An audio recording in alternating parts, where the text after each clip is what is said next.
மற்றும் சந்திப்பிற்கான இந்த போர் நிரந்தரமானது. சுவாமி, நாம் மீண்டும் சந்திப்போம். ஆனால் எப்போது? பிரியும் நேரம் வந்துவிட்டது.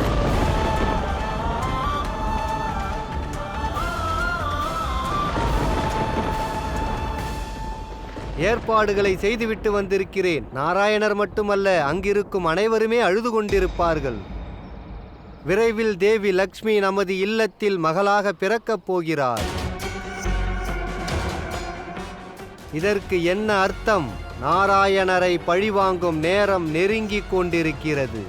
ஆனால் சுவாமி, உங்களுடைய நோக்கம்தான் என்ன? அத்தியாயத்தை நான் எழுதுவேன் தேவி.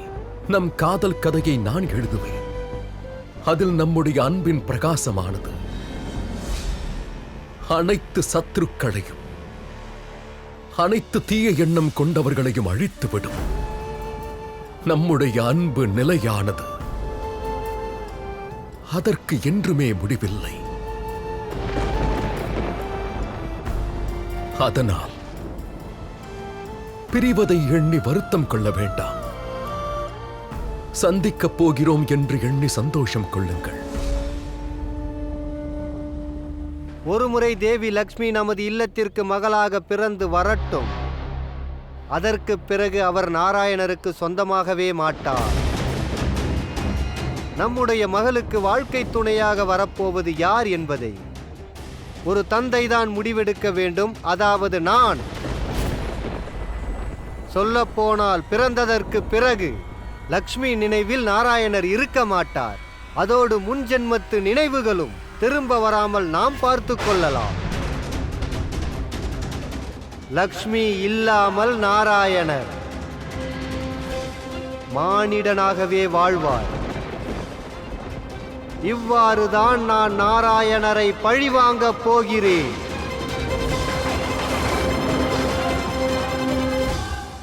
ஆனால் நாராயணரே,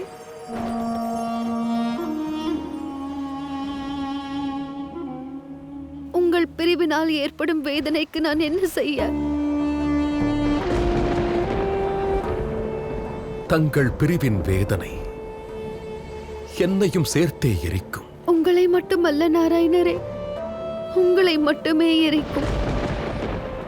நான் இன்னொரு ஜென்மம் எடுத்து இன்றைய நிலையை மறந்து விடுவேன். ஆனால் தாங்களோ இங்கு ஒவ்வொரு நொடியும் பிரிதலின் வேதனையை எவ்வாறு அனுபவிப்பீர்கள்? உங்களுடைய லக்ஷ்மி இல்லாமல் தாங்கள் எவ்வாறு இருப்பீர்கள்?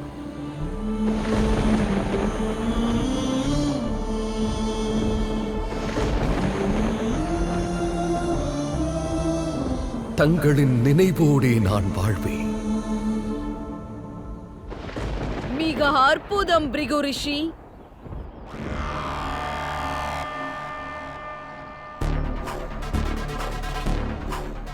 ஆசுரர்களின் சக்தியும் குரு சுக்ராச்சாரியாரின் யுக்தியும் பிரிகு ரிஷியின் தவபலம் அதோடு காவிய தாயின் சக்தியும் ஒன்று சேர்ந்து விட்டால் உலகத்தை காப்பாற்றுபவரையும் செல்வ செழிப்பான தேவியையும் பிரிவதை யாராலும் தடுக்க முடியாது.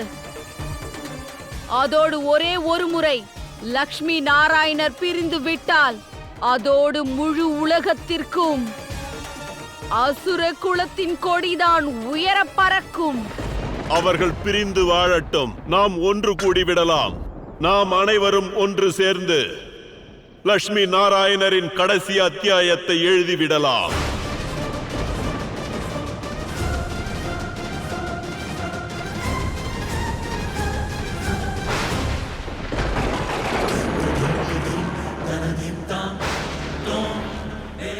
நாளை பிரிய போகிறோம். இன்று ஏன் வேதனைப்பட வேண்டும் நாராயணரே? வாருங்கள், வைகுண்டத்திற்கு செல்லலாம். வேண்டாம் தேவி.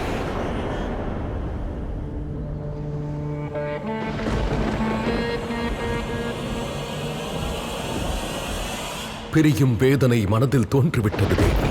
நாராயணனின் அர்த்தாங்கினியாக இல்லாமல் ரிஷி பிரிகுவின் மகளாக வேண்டிய நேரம் வந்துவிட்டது.